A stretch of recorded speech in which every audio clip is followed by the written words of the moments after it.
ومن أحسن قولا ممن دعا إلى الله وعمل صالحا وقال إنني من المسلمين.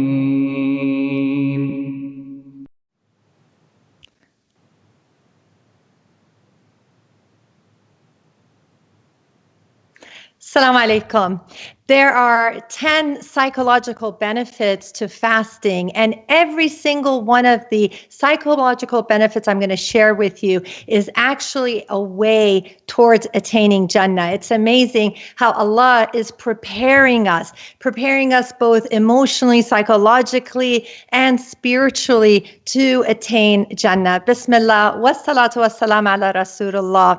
Imagine that every society, actually every evil in society, is a result of lack of self-control. Whether you're talking about murder, whether it's sexual harassment, whether it is stealing, everything, extramarital affairs, all because of a lack of self-control. Now, imagine if every single person was trained to overcome this kind of their weakest of desires. Imagine if they are empowered and trained to gain discipline. How empowering would that be when someone knows how to deal with their desires and control their impulsivity? Well, this is what month of Ramadan is all about. It actually is a training ground. It's a boot camp to get us in line both physically and spiritually. So I will share with you these 10 psychological benefits, and we will draw upon how it's going to help us in attaining Jannah. أرأيت من اتخذ إلهه هواه أفأنت تكون عليه وكيلا.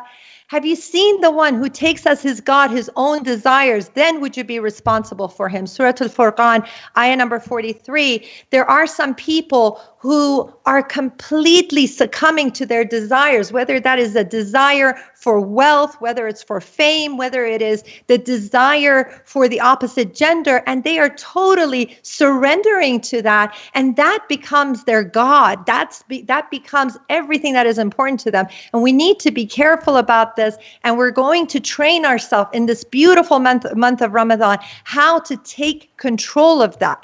Now, when we are talking about the benefits, the psychological benefits, each step, each one actually makes us prepare to go to Jannah. All right. وَأَمَّا مَنْ خَافَ مَقَامَ رَبِّهِ وَنَهَى النَّفْسَ عَنِ الْهَوَى فَإِنَّ الْجَنَّةَ هِيَ الْمَأْوَى. But as for he who feared the position of his Lord and prevented the soul from unlawful inclination, then paradise will be his abode. So there is this feeling that when a person has reverence and love and respect and fear in their hearts for Allah, it will prevent them, it will protect them. They may be inclined towards those kind of temptations, but as soon as they come close, they pull away because they don't want to look bad in front of Allah. Just like when you have a very respected teacher, someone that you admire, whether it's a parent, whether it is a teacher, and you always want to look good in front of their eyes, it prevents you from making any mistakes. We need to have that same awareness. Now, the first psychological benefit is discipline, right? It teaches us discipline. When we are fasting, we are learning to control ourselves, and anything great that is to be accomplished requires discipline. Now, whether that is within your studies, whether that is in work, whether it's in having the best bodies and being healthy, it requires discipline.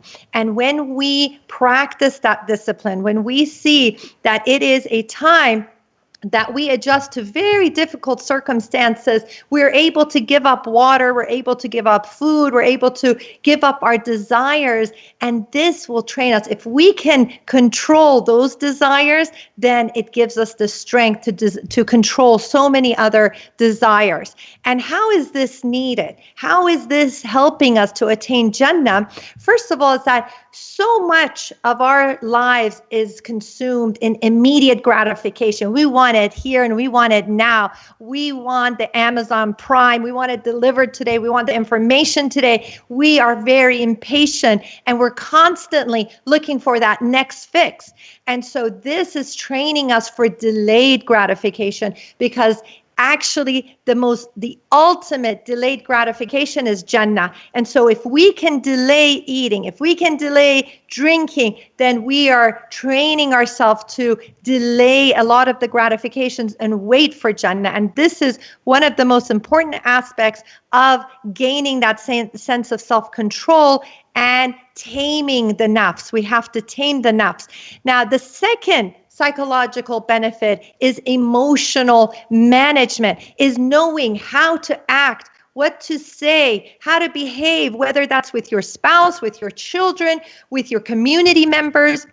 Most people are fine when everything is going well, but as soon as a problem arises, then very few people have the ability, the skills, and the know-how to resolve the problems. So this is training us on how to manage our emotions, because when we are fasting, we're not only refraining from food and water, we also have to stay away from lying. We have to stay away from getting angry. There are spiritual ways of nullifying our fast. So if you have refrained from so many things, you will be more cautious about the words you utter, the way you treat people. And that is what is so critical, because when we have that awareness and we're managing our emotions, we're not just exploding, we're not letting people have it.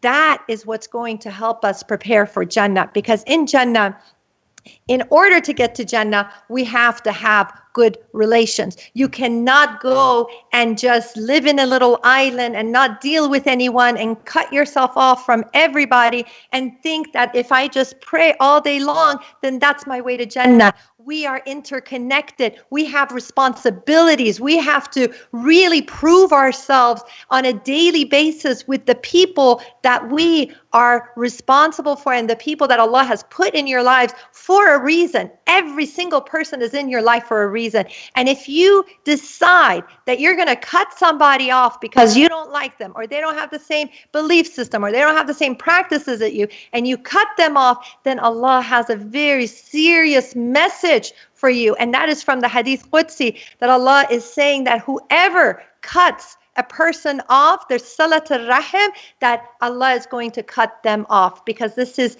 a very serious issue. And we're approaching Ramadan.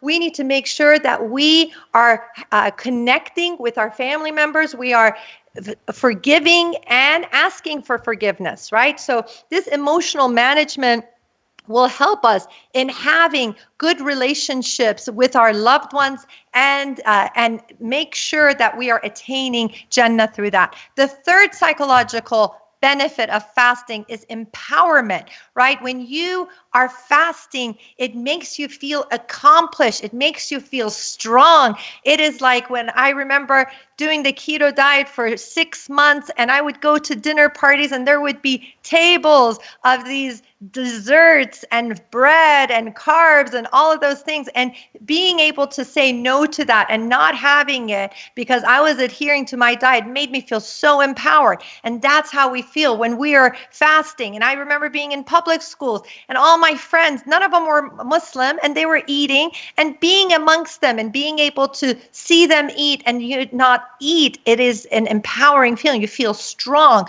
So we need that sense of empowerment to withstand temptation. Whenever someone is kind of enticing us, we need to feel that sense of strength to stand up for what we believe in. So the way that this is needed for Jannah is being able to say no to our desires because we feel so strong within our convictions. So number 4, the fourth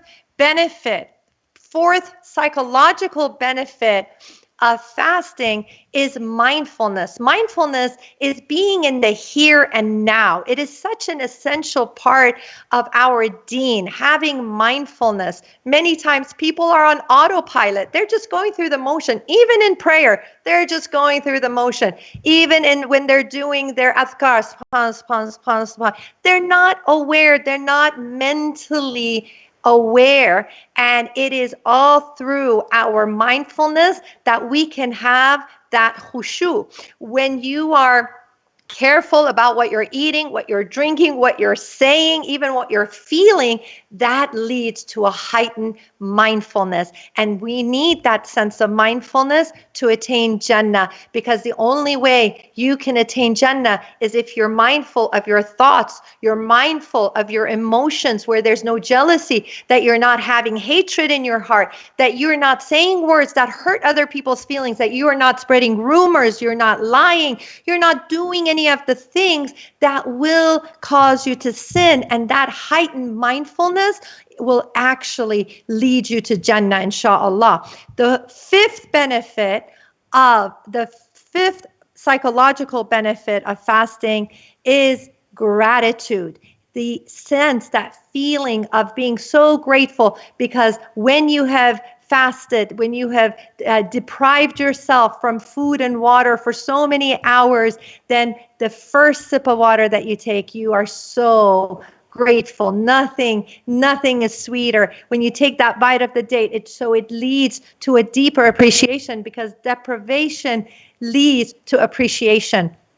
And when we have that gratitude, it is this feeling of just knowing how many blessings we have. We are all being tested right now. So many of the things that we took for granted have been taken away from us. And suddenly now we are being much more grateful than we were. We realize how much we used to complain, how ungrateful we were. Even those who are extremely practicing, who were constantly in dhikr and prayer and in the Quran, they would realize that there was so much ingratitude. And so this leads us to being much more appreciative of all the blessings of Allah. لَإِن شَكَرْتُمْ لَأَزِيدَنَّكُمْ. So if you are grateful, Allah will increase the blessings. So we need this. We need this gratefulness in order to have more blessings. So that is the fifth benefit of the psychological benefit of fasting.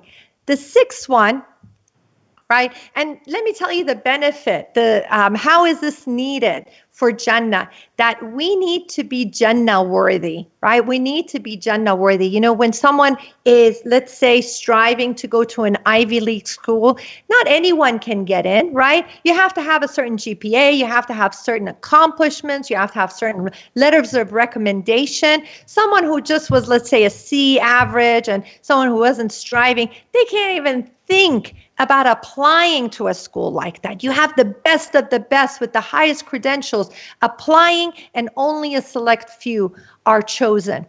Now, what about going to Jannah, right? We have to have the best resumes. We need to have the best credentials, and we need to have a long list of accomplishments in order to be Jannah worthy. We can't just assume that, oh, you know, I do the bare minimum and I'm going to get by.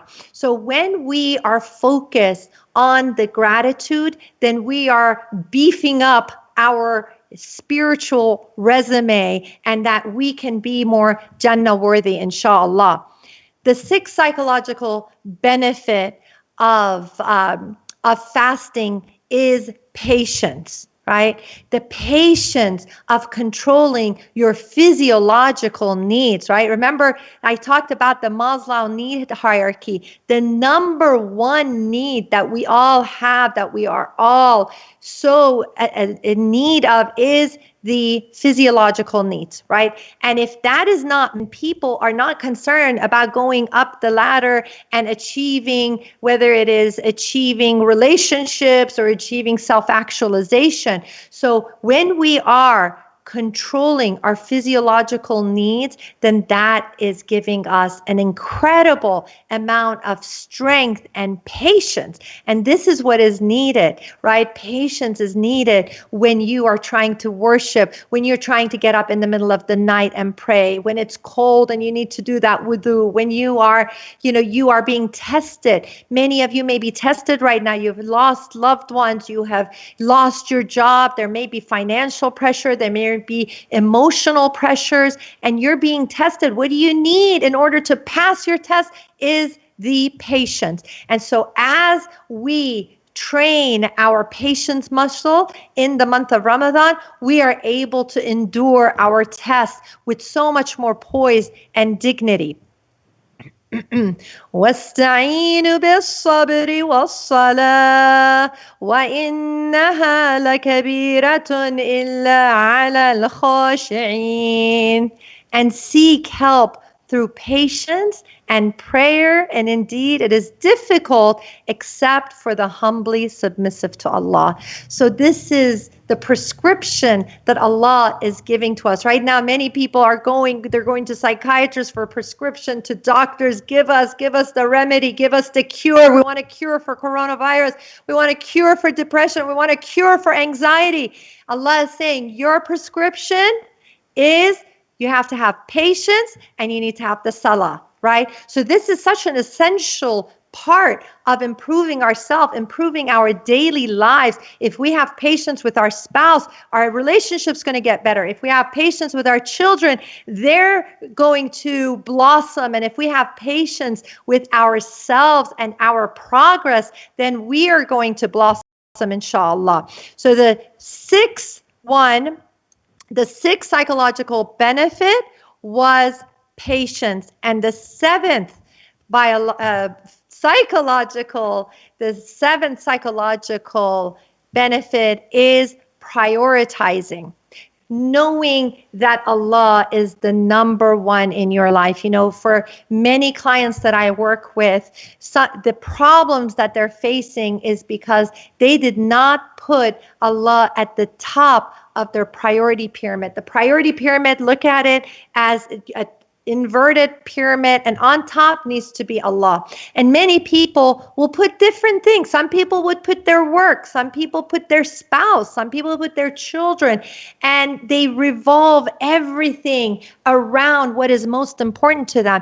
And when they do that, something will fall and something will shatter their hearts. I've had women who have been cheated on, and they had their spouse on that top pillar. They thought that he is the one that they should devote themselves to instead of Allah, right? They put him at a higher place. And when that happens, then the heart shatters. Obviously, it's always painful if someone is betrayed, but it's even more painful when you don't put the person in the right place of your heart, because there's a place in your heart that should be only reserved for Allah. So when you learn to prioritize and you focus on what truly matters, it's like when you are doing Umrah, right? And the whole focus is on the next prayer. When you are there, you're thinking about Dhuhr and then Asr, and when you can squeeze in an activity or a meal, you squeeze it in between the prayers, because that is the most important thing,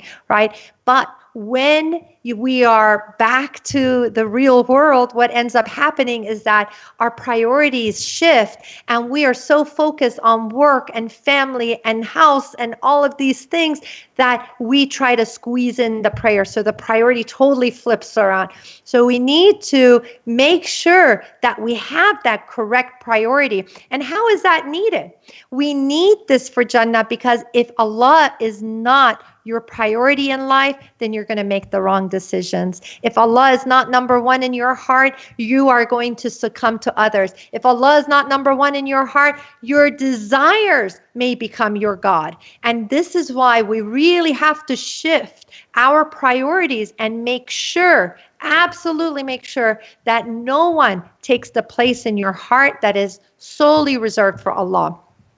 So the eighth psychological benefit is clarity of mind. When you are fasting, there are just benefits to feeling very clear minded. There are writers and there are artists who actually fast in order to get to this state known as the flow. When you're in a state of flow, you are so in sync with what you're doing and you don't want anything to distract you. So getting up and eating and snacking or doing all of that actually is a form of distraction. So it gives you a clarity of mind. And I'm sure all of you have experienced that. You're not getting the sugar crash. You're not getting the carb effect, right? So it really affects the way that you are able to think clearly. And how do we need this? We need this because for Jannah, we are easily distracted. We are always easily distracted. The slightest thing can take our focus away from what is truly important, from our delayed gratification of Jannah, from all the things that are so crucial. And yet, if we have this kind of mental clarity, what ends up happening is that we will make the right decision. So your goal will always be attaining Jannah, and anything that aligns with that goal, then you go for it. Anything that deters you from it, you're able to discard it. Okay? And the ninth benefit, psychological benefit, is empathy. You gain empathy when you are fasting, because when you're feeling that sense of like the hunger pangs, that's when you can say, oh my gosh, now I know what other people are experiencing. When I remember I broke my toe, and the only people who were truly sympathetic were other people who had broken their toes. Others were just like, okay, well, it's not such a big deal. So what? Okay, so you broke your toe. But those who had experienced it, they're like, oh my God, that must have been so painful. We only really have empathy when we have experienced something. So this is training us. Allah wants us to feel what it's like not to be able to eat and to drink. And this will lead us to want to help those who are struggling on a day-to-day basis. There was a TV program that one brother, I don't know which Muslim country he was calling from, he called and asked the sheikh, sheikh, I want to know, and it was the month of Ramadan, does my prayer count if I didn't eat suhoor this morning and I have no food to break my fast? And the sheikh just started crying. That look at this question, that he wants his fast to be accepted even though he has no food. And we are being trained to actually have a bit more empathy. And we need this. How do we need this?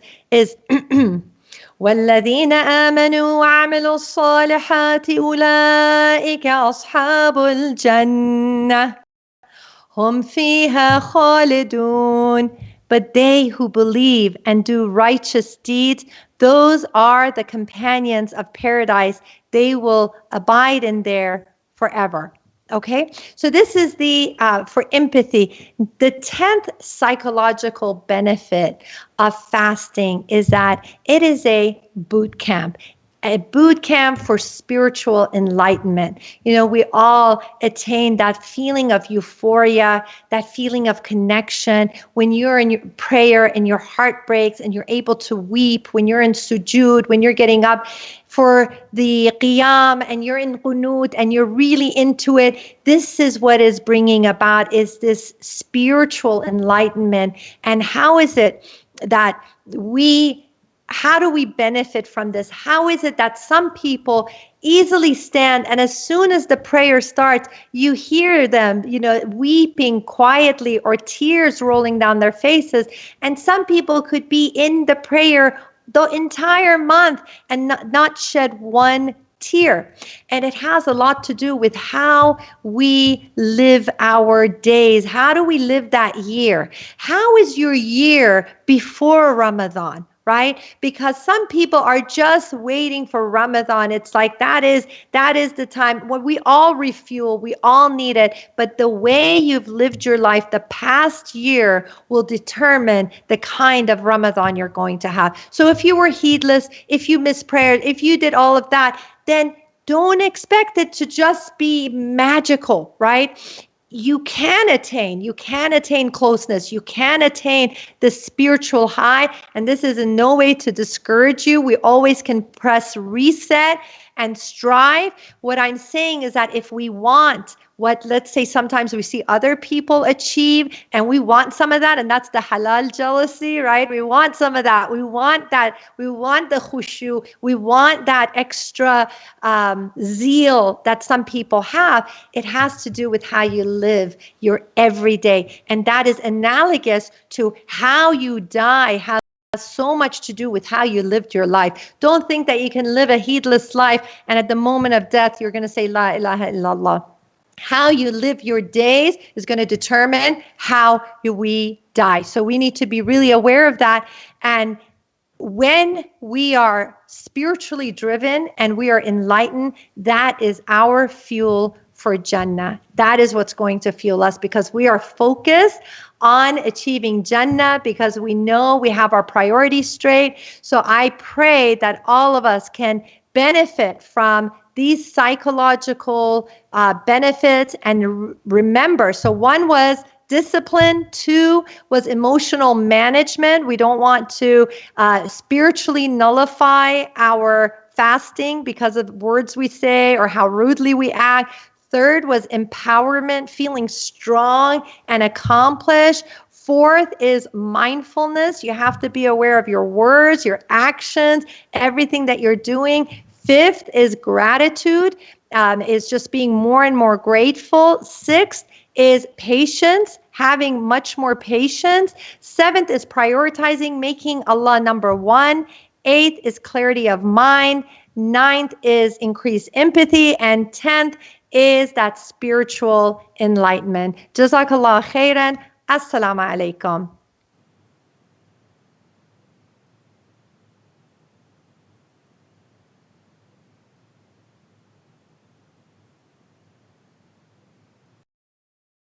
إن الله وملائكته يصلون على النبي يا أيها الذين آمنوا صلوا عليه وسلموا تسليما إن الذين يؤذون الله ورسوله لعنهم الله في الدنيا والآخرة وأعد لهم عذابا مهينا والذين يؤذون المؤمنين والمؤمنات بغير ما اكتسبوا فقد احتملوا بهتانا وإثما مبينا